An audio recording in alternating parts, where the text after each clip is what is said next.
오늘부터 저는 여러분과 주기도문에 대한 내용을 다루려고 합니다.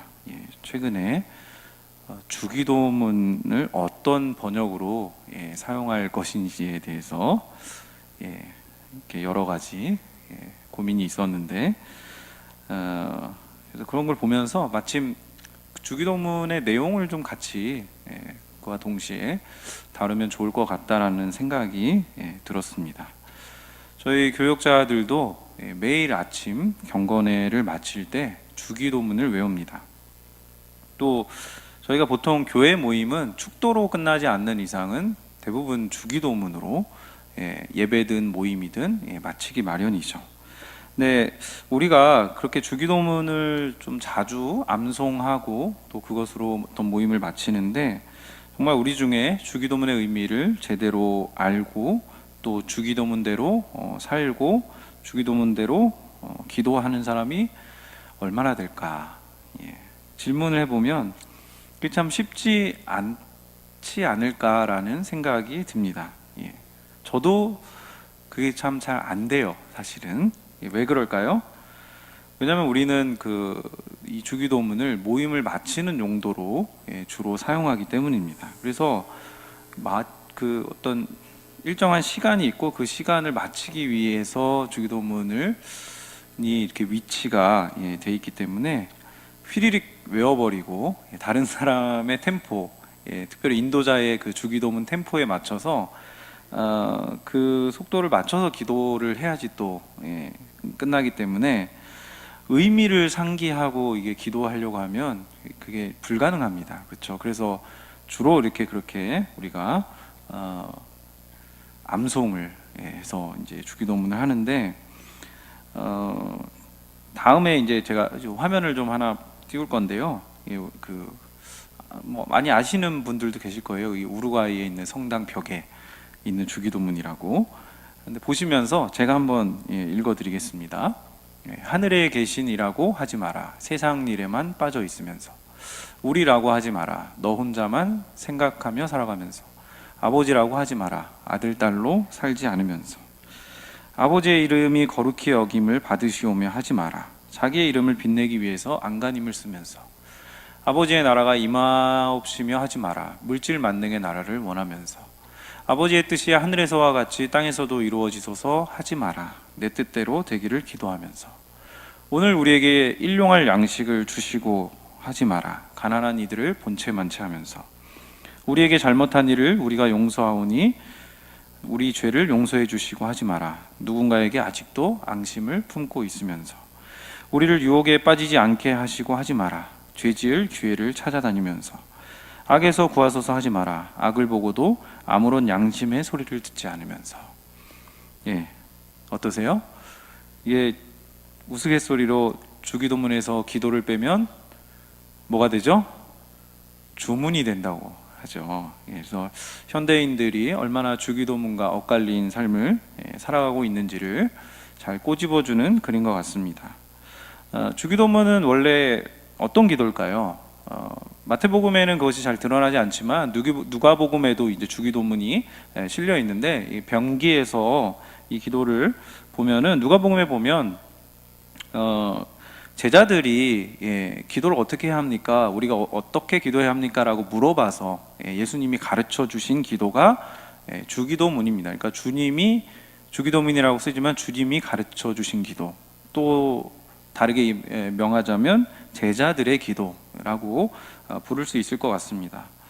그래서 예수님 당시에 사실 유대 공동체들은 당시에 나름대로 자기의 바리새인이든 쿰란 공동체든 자기들을 대표하는 그런 대표적인 기도문들이 사용하는 기도들이 있었습니다.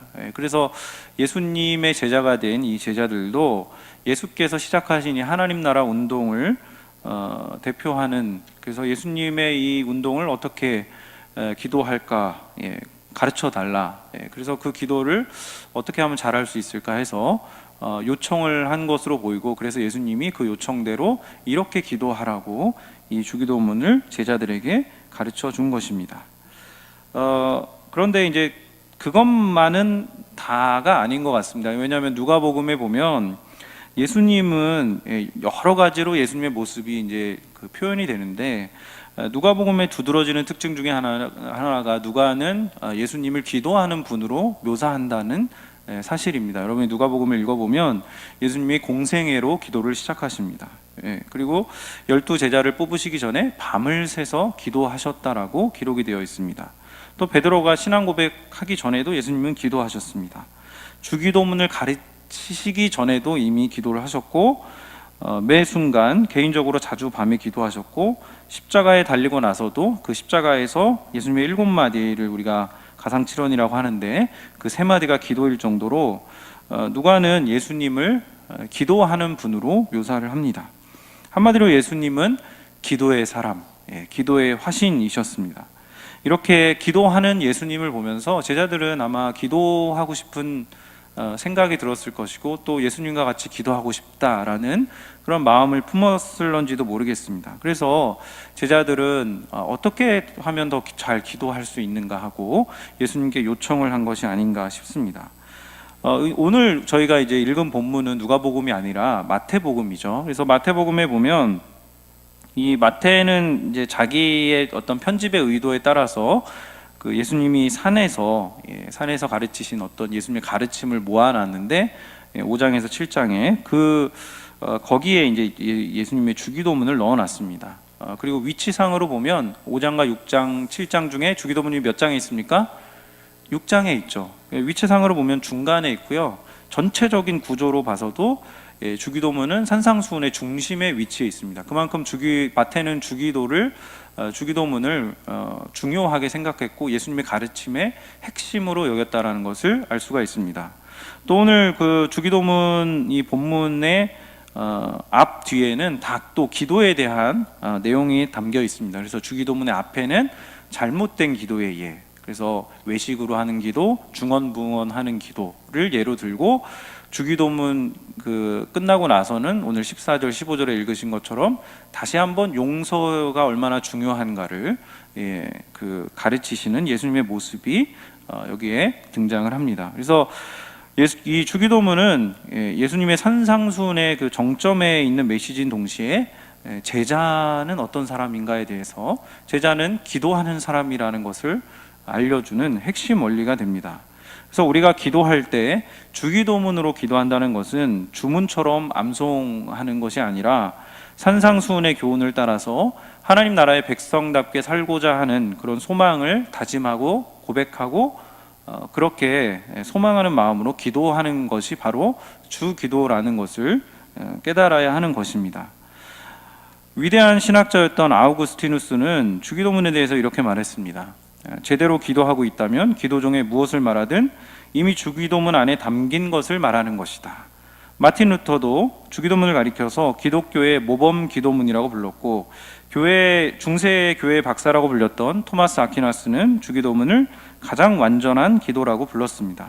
그래서 주기도문의 의미를 제대로 깨닫는 것은 예수님의 제자라고, 소위 우리가 예수님의 제자라고 우리 자신을 그렇게 부르는데, 그 제자라면 반드시 알아야 하는, 반드시 잘 깨달아 알아야 하는 기도인 것입니다. 주기도문은 그래서 오늘 여러분과 좀 도입되는 그런 부분만 나누고 싶은데요. 먼저 어떻게 시작하냐면 하나님의 이름을 부르는 것으로 주기도문이 시작합니다. 어떻게 시작하죠? 하늘에 계신 우리 아버지여, 이렇게 부르고 나서 그 다음에 당신의 나라, 당신의 뜻, 이런 당신에 대한 청원이 3가지가 나오고, 그 다음에 우리에게 일용할 양식으로 시작하는 3가지의 우리에 대한 청원이 이렇게 내용을 분류하자면 이렇게 나옵니다. 그리고 그 청원이 끝난 다음에는 마지막에 나라와 권세와 영광이 아버지께 있습니다라는 그 마지막 마무리로 이제 기도를 마무리하게 되는데, 오늘 도입 부분이 이 하늘에 계신 우리 아버지여에 대한 부분만을 좀 생각을 해보고자 합니다.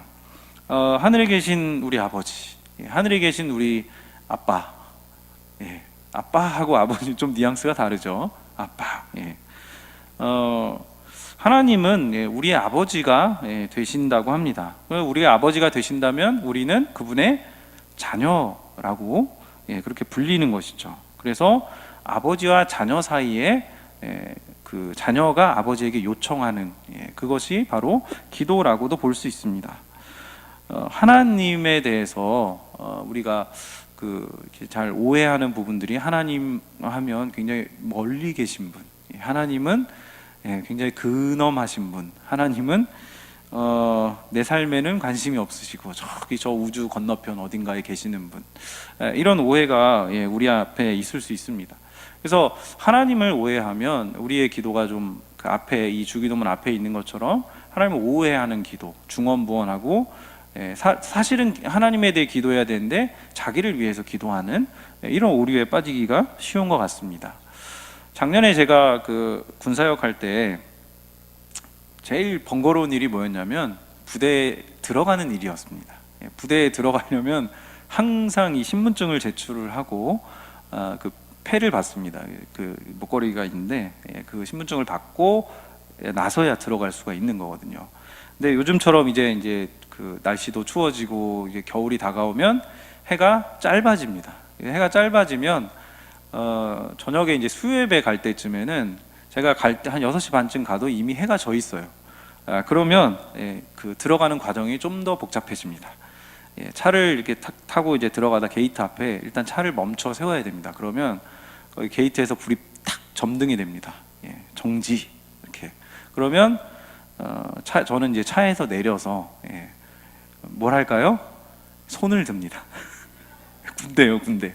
손을 들고 그 이제 초병이 거기서 누구냐, 용무는, 이렇게 묻거든요. 그럼 그걸 대답을 해야 돼요.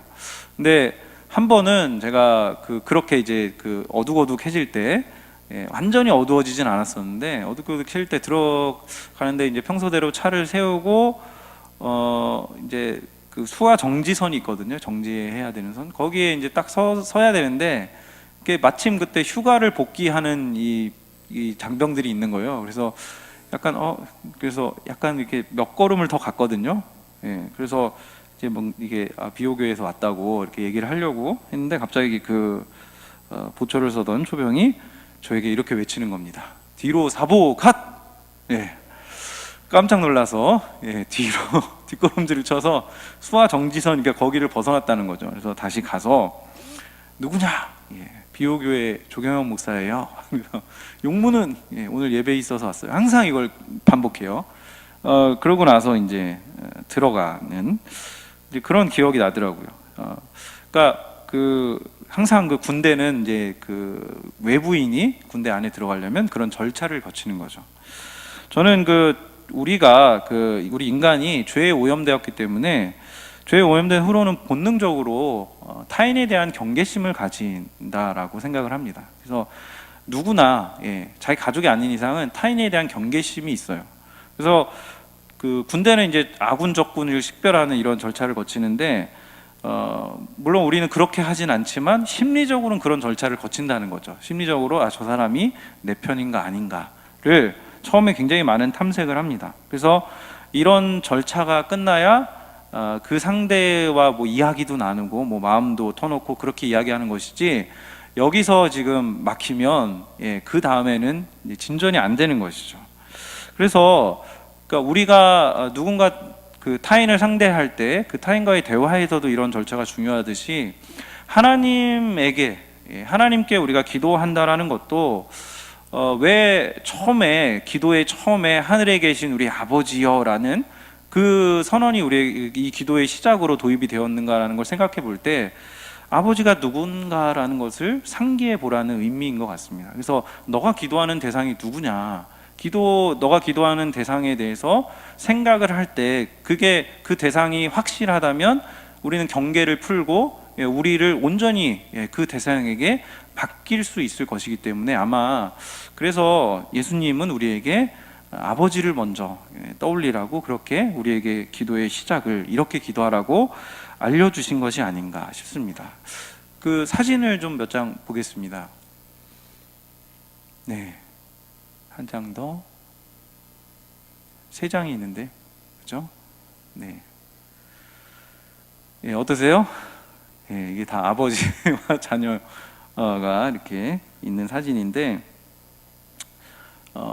이렇게 그 일반적으로 이 아버지는 이렇게 돌아갈 수 있는, 언제든 돌아갈 수 있고 언제든 이야기할 수 있고 언제든 안길 수 있는 넉넉한 품이 되어주는 분인 것이죠. 예. 그래서 그런 아버지가 있다라는 것은 참 감사한 일인 것 같습니다. 예. 그래서 예수님이 너희가 기도하는 대상인 아버지는 아빠가 되신다. 그래서 그 아버지가 우리가 기도하기 전에 아버지가 누구인지를 생각해보고 그 아버지가 정말 우리가 생각하는 그 아버지라면 그 하나님께 너희의 필요를 아뢰어라라고 예수님이 우리에게 그렇게 기도에 대해서 가르치고 계신 것은 아닌가 싶습니다. 그 주기도문 바로 직전 앞에 있는 8절을 보시면 이런 구절이 있죠. 구하기 전에 너희에게 있어야 할 것을 너희 하나님 너희 아버지께서 아신다. 예. 뭐라고요? 구하기 전에 있어야 할 것을 아신다.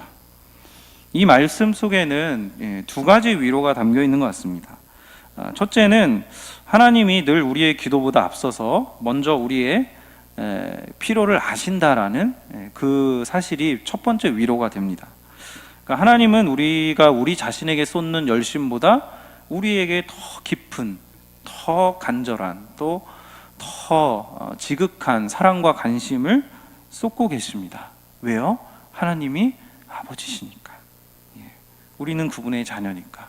하나님은 우리를 속속들이 알고 계시고, 그렇기 때문에 우리의 상황, 우리의 상태, 우리의 현재와 상관없이 우리가 어떤 모습인지 간에 무조건적으로 우리를 받아주시고 우리에게 귀를 기울여 주시는 분이다라는 것이 오늘 이 말씀 8절을 통해서 알 수 있는 것이고, 두 번째는 때로는 하나님이 우리의 기도를 듣지 않으시는 것처럼 보일 때가 있어요.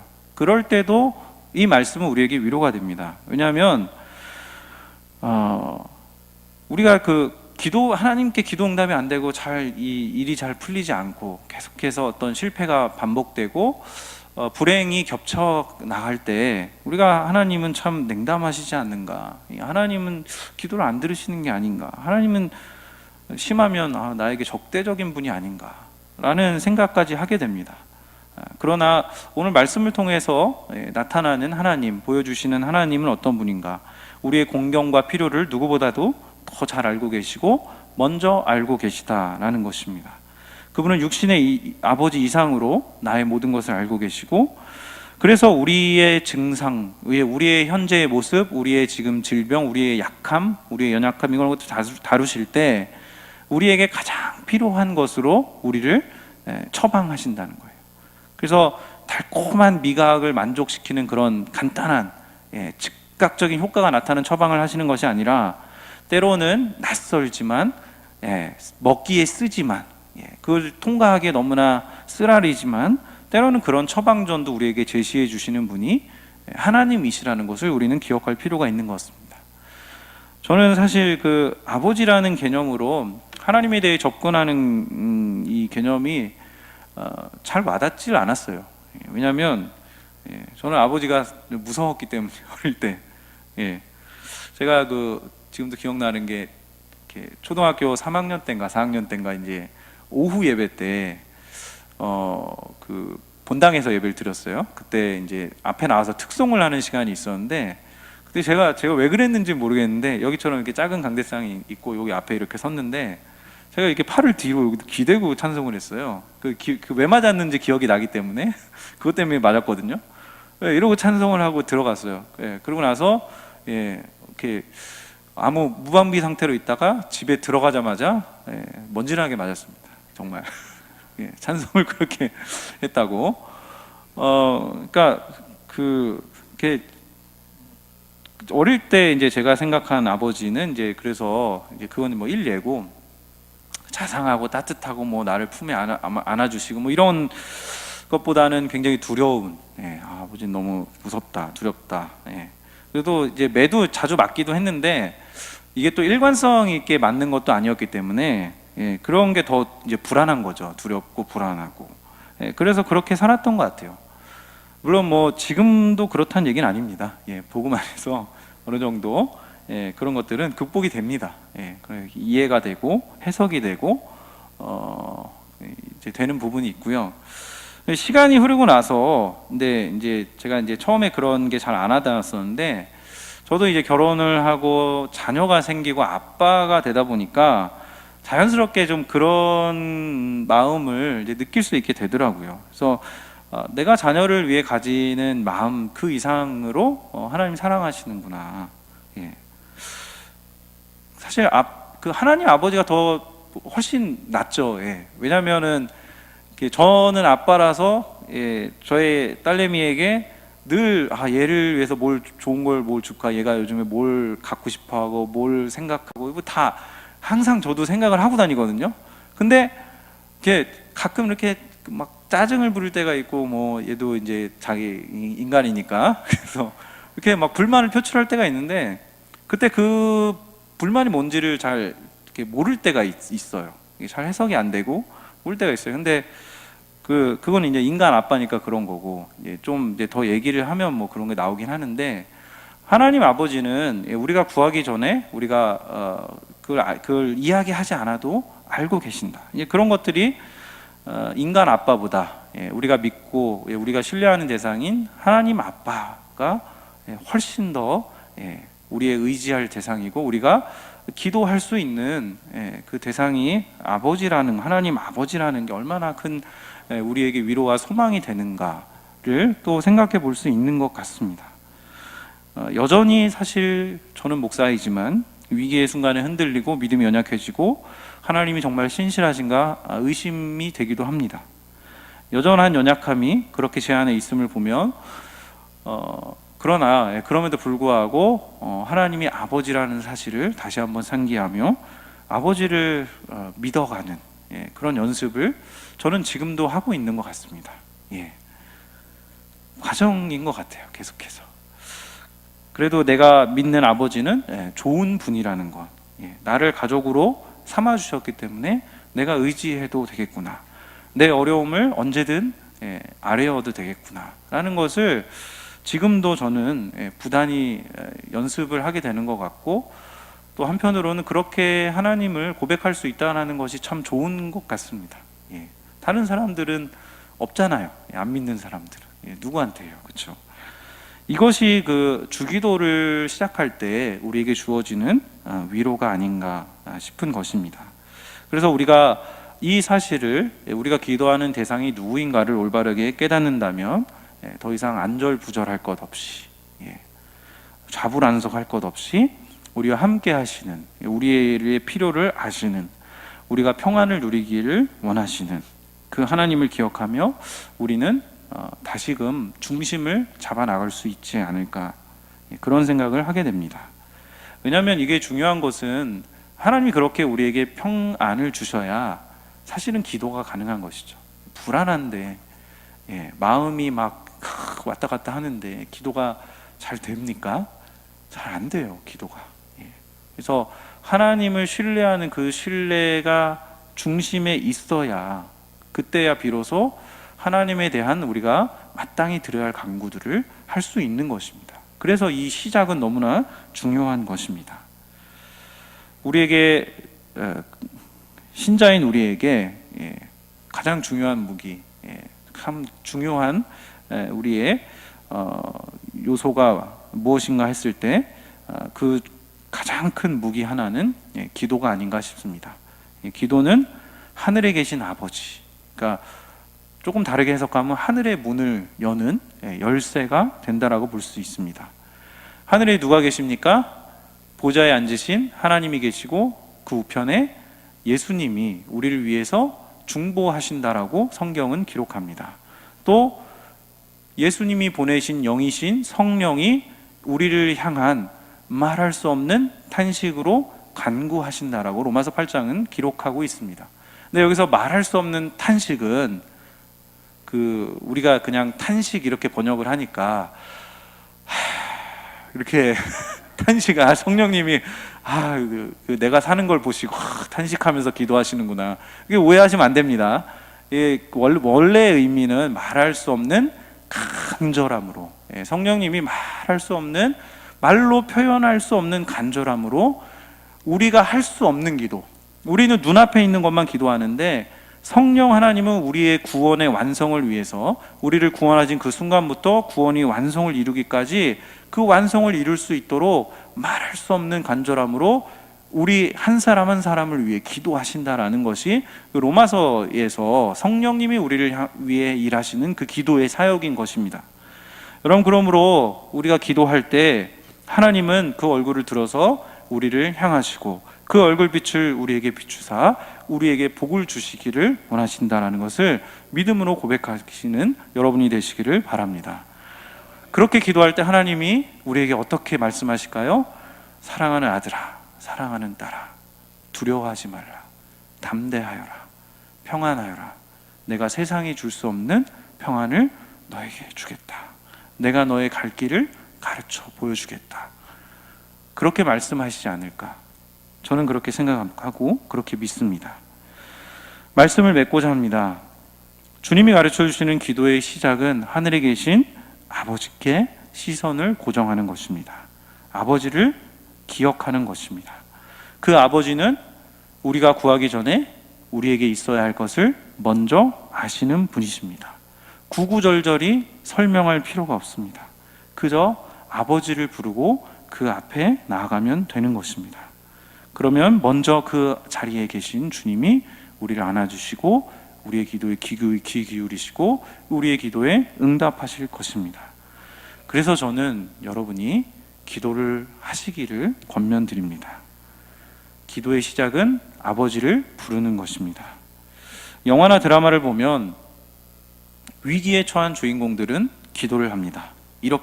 보통 이렇게 기도를 날립니다. 아이고 부처님, 하나님, 알라님, 누구든 계시면 내 기도를 좀 들어주십시오. 이렇게 사람들은 누구나 기도를 합니다. 위기 상황 앞에서, 급박한 상황 앞에서. 그러나 그 기도가 효력이 있으려면 반드시 기도를 하는 대상이 누군지를 알고 기도해야 하는 것입니다. 여러분, 하나님 우리의 걱정과 고민과 근심을 아시는 분임을 믿으시기 바랍니다. 시작이 반이다라는 말이 있습니다. 기도를 듣는 것은 소용없습니다. 기도를 하는 사람만이 그 기도의 신비, 그 기도의 은혜, 하나님이 우리를 얼마나 사랑하시는지를 깨닫고 알고 더욱더 깊은 기도의 자리로 나아가게 될 것입니다. 오늘 집에 돌아가셔서 잠깐의 시간이라도 내셔서 기도를 시작하시는 여러분이 되시기를 주님의 이름으로 축원드립니다. 기도하겠습니다.